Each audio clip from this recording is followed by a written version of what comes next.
morning, lovely people. How are you doing today? Hope you have a good night rest. Welcome to the daily newspaper review on Emirate Radio. We are located behind Federal Ministry of Environment off Hojoba Road, Ilorin, Kwara State, Nigeria.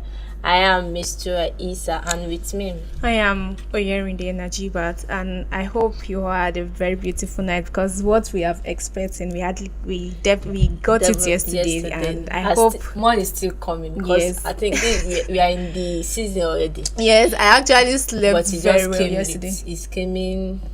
But it was very heavy yesterday. The heavy downpour was yes. good. So I hope you all have a beautiful night, and I hope you have a great day ahead today. The newspaper we'll be looking at this morning is the Punch newspaper, Daily Post newspaper, the Royal News newspaper.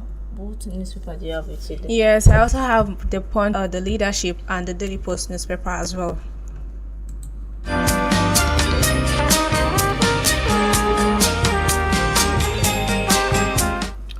Okay, first the headline before we dive into the story. On Daily Post newspaper here with me, Tinubu orders security review in Katsina, back state police. Here on the Punch newspaper, Kwara backs Tinubu's share export ban to unveil 50-ton processing plant. Still on Daily Post, Eid al-Maulud, Nigerian government declared Friday public holiday for Eid al-Maulud. On the Nation newspaper, varsity lecturers withdraw services over non-payment of salaries. Still glued to Daily Post, veteran actress Pedro Ogumola loses only child. On the Leadership newspaper, we have the monarch, Emir of Ilorin, tax AHTC facility on innovation. On Royal News, Nigeria governor dissolve cabinet, tax permanent secretaries with ministries. And we have it on the Leadership newspaper, Noah takes up sign-out culture among students. Also on the Guardian, federal government orders immediate repairs of damaged Shagamu-Beni bridge. And we have it on the Daily newspaper, Incan DG raises alarm over aviation fraud, 6 EFCC intervention. Also heading to Punch newspaper, Atiku slam federal government as bandits Sakwara village. And lastly, on the Daily newspaper, we have Naira continuous appreciation against US dollars.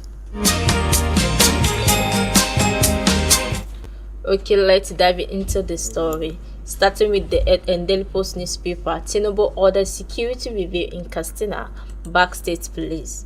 President Bola Tinubu has ordered an instant review of security operations in Katsina State. In a statement by his senior special advisor on information and strategy, Bayo Ononuga, yesterday, the president also pledged to boost the force against banditry through the deployment of advanced military hardware and surveillance gadgets. Tinubu further stated that the country's security challenges were solvable, assuring Nigerians that his administration was considering the establishment of state police and upgrade of forest guard to reinforce grassroots security.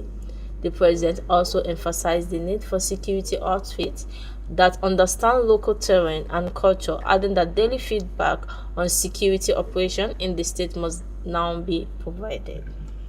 Oh, the issue on that Katsina is becoming so alarming, and I like the fact that the president had to intervene in it, because without the president's intervention, I don't think the IG would be able to. And I think even the armies they are doing well, but they know about the security.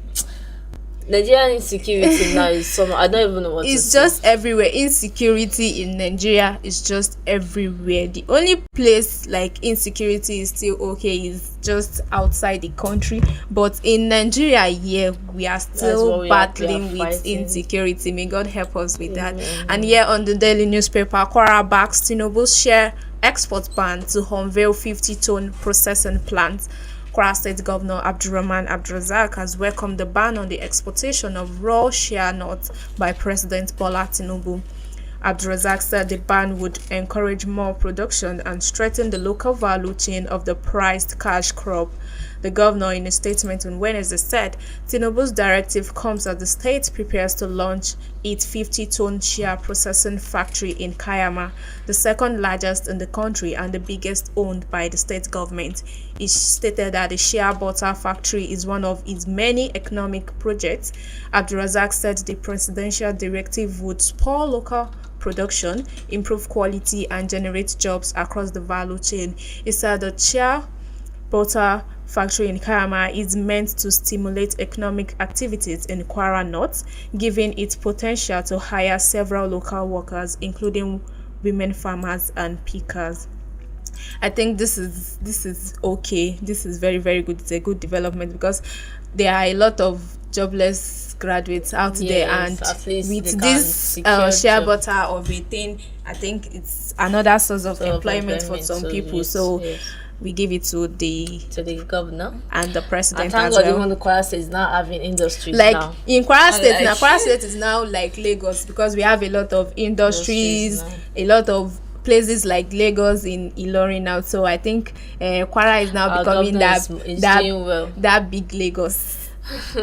Nigerian government declared Friday public holiday. The federal government has announced that Friday, September 5th, 2025 will be a public holiday to mark Eid al-Mawlud, the birth of the Holy Prophet Muhammad sallallahu alaihi wasallam. This was confirmed in a statement signed by the Permanent Secretary, Ministry of Interior, Dr. Magdane Ajani, on Tuesday in Abuja. According to the statement, the Minister of Interior, Dr. Olubunmi Tunji Ojo, extended warm greetings to Muslims in Nigeria and across the world. He urged the Muslim Ummah to emulate the Prophet's virtues of peace, love, humility, tolerance, and compassion, stressing that these values are crucial to building a united and progressive nation. So public But that does not concern us because we still have to be here on Friday. Moving to the Nation newspaper, varsity lecturers withdraw services over non-payment of salaries. Lecturers in Ondo State owned Adekunle Ajasin University, Akungba, Akoko, have begun an indefinite strike to protest non-payment of salary, the Nation can report. The strike, it was learnt, began after the lecturers under the aegis of Academic Staff Union of the University, ASU, rose from their congress and wrote the authority of the institution to notify it of their action. The development has paralyzed academic and non-academic activities on the campus, with students experiencing concerns over the strike. The state government said it was already taking steps to engage the striking lecturers with a view to resolving the crisis. And I've been hearing about this thing, even in Ilorin. I heard that I also saw a news that in Kwasu too, like the ASU association in Kwasu, they want to because of non-payment. Yes, the state university, and I think Kwasu has never gone on a strike before, and it has helped a lot of students. We only know Unilorin for going on strikes and all like that. So I've been hearing about this ASU of it, and I did not know it has even gotten to Ondo State already. So on a sad note, veteran actress Pedro Ogumola lost his only child. Shino, the only child of veteran actress Pedro Ogumola, has died. The tragic incident occurred yesterday while Ogumola was on a movie set. The 24-year-old passed away a few months after completing his National Youth Service Corps. Shino's death was announced in a Facebook post yesterday night by Seun Oloketui, a popular filmmaker. Oloketui wrote, Pedro Ogumola lost the 24-year-old son, a holy child. Please remember her in prayers. May so rest in peace. That's on a really, really sad note because her son is dead, and I feel so bad sad for her. May Almighty grant the child's freedom. And moving to the leadership newspaper, Emir of Ilorin tax AAT varsity on innovation. The Emir of Ilorin, Alhaji Ibrahim Sulugambari, has charged the management of Abdulrazak Abubakar Toyin University, Gomo, in Ifelodun local government area of Kwara State on innovation. This is even as the monarch expressed confidence that the new private university would soon attain global status in view of the world-class facilities and caliber of manpower in the institution. Sulu Gambari gave the charge when the proprietor led the management of the university to his palace in Ilorin on a courtesy visit. The emir charged the proprietor and the authorities of the institution to be more proactive, innovative, focused, and consistent in the task of fast-tracking the attainment of the goals of establishing the institution. While describing education as the antidote to poverty and security challenges, the emir praised Alhaji Abdulrazak Abubakar Torin for establishing the university in his ancestral hometown. This, he said, would increase indigenous students' access to world-class university education in their locality. Emir of Ilorin enjoined other affluent people to use their endowment in ensuring socio-economic anticipation of the people of Ilorin Emirate in particular and Kwara State in general. Well, as we've said earlier, So Ilorin has now Lagos, our new Lagos. Ilorin is really developing. Like, Yes, we have a lot of universities, private universities now in Ilorin. So there's no reason for anybody not to put into their universities that can take all of us. And if you want to go outside, so you can go. But we have enough in we have enough in Kwara State now, and thanks to the Emir of Ilorin. Heading to the Royal newspaper, Niger governor dissolved cabinet, tax permanent secretaries with ministries. Niger State Governor Muhammad Umar Bago has dissolved his cabinet, directing permanent secretaries to oversee the affairs of ministries until new commissioners are appointed. The announcement was made on Monday during the weekly State Executive Council meeting. Governor Bago warned outgoing commissioners against lobbying for positions as they leave. Please hand over to the permanent secretary in your ministries, he stated. He assured that a new cabinet will be constituted within a week or two, adding that he had reviewed the performance of all commissioners. While some were praised for their contribution, others were noted to have underperformed. When I saw the news, I was surprised. Like, he sacked all his cabinet and new people. Maybe he noticed maybe there is some they are not working properly as they should. I guess that should be his reason, because I cannot see why he would just dissolve his cabinet without no reason for dissolving them. His work to come out very well, so I think he has a very the cabinet. Maybe he has some reason. Yes, for that. And yeah, on the leadership newspaper, Noah takes up sign-out culture among students. National Retention Agency has launched awareness, youth and student values reorientation, and strengthening respect for Nigerians' national identity and symbols. At the flag off yesterday at the Federal Secretariat Mini Conference Hall, Bauchi, the Director General of NOAA, Malam Lanre, is first and promotes national unity. He expressed concern about the growing trend of disorderly behavior by students during graduation ceremonies in schools across the country, stressing that Nigeria should no longer tolerate such practices. There must be a stand against this unruly behavior, he emphasized, represented by the agency's Director of Planning, Research and Statistics, Alhaji Nuru Yusuf Kobi. The DG said the campaign will run across 36 states, the FCT and the 774 local government areas, featuring press conferences, town hall meetings, school visits, market rallies, road shows, and advocacy visits to community leaders, among others. I think we actually discussed this morning about this sign out of a thing. Like, it has cost a lot of students' lives, and we hope. I actually see no reason for participating in that sign out. Well, it's a thing of joy actually, but the fact that a lot of damage is coming from this sign out of a thing, a lot of students are losing their lives and all. So let's just avert crisis and let them just scrap this sign out of a thing. I think that's a best decision from the National Orientation Agency. Heading to the Guardian, federal government orders immediate repairs of damaged Shagamu Bini Bridge. Road users can now have a sigh of relief after the Federal Ministry of Works ordered immediate repair of the damaged deck of the Benin-bound section of the Shagamu-Benin carriageway.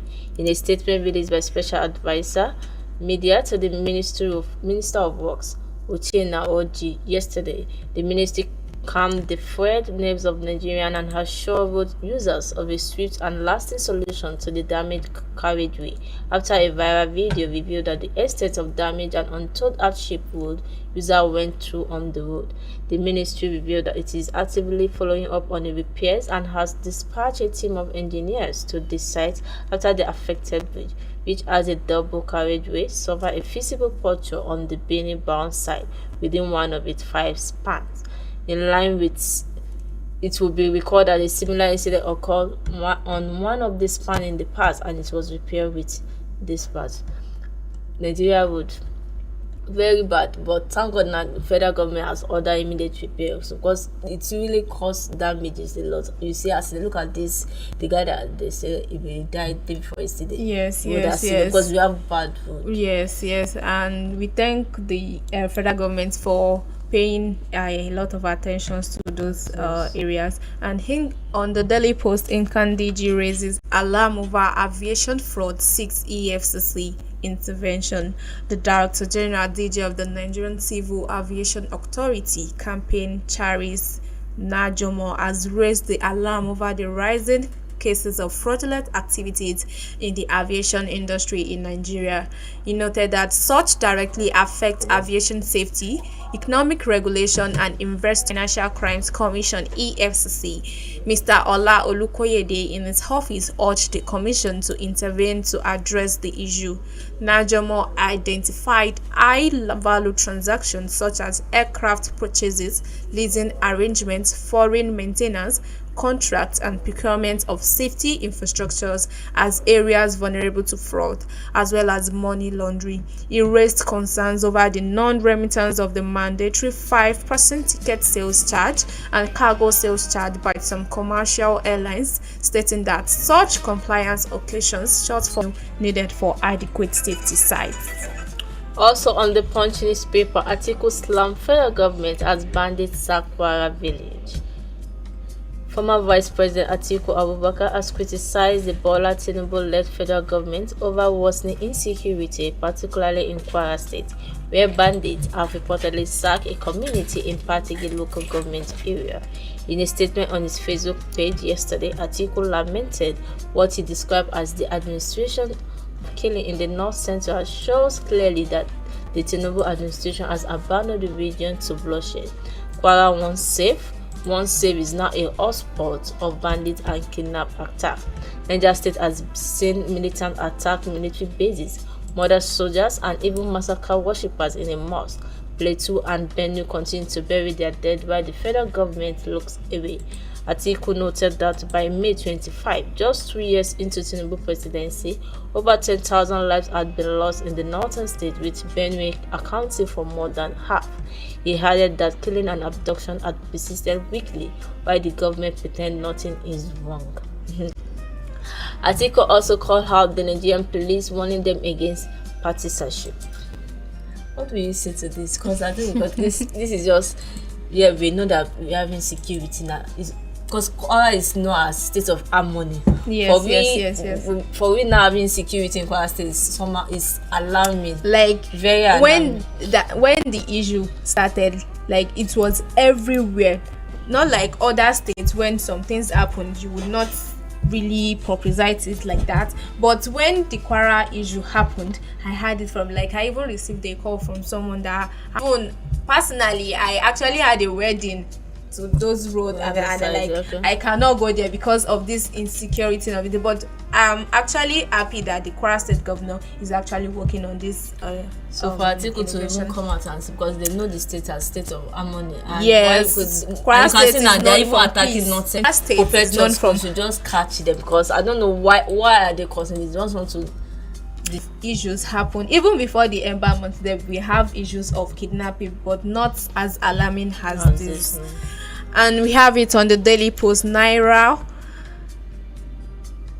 continues appreciation against US dollars. the naira continued its bullish run against the dollar at the foreign exchange market on Tuesday.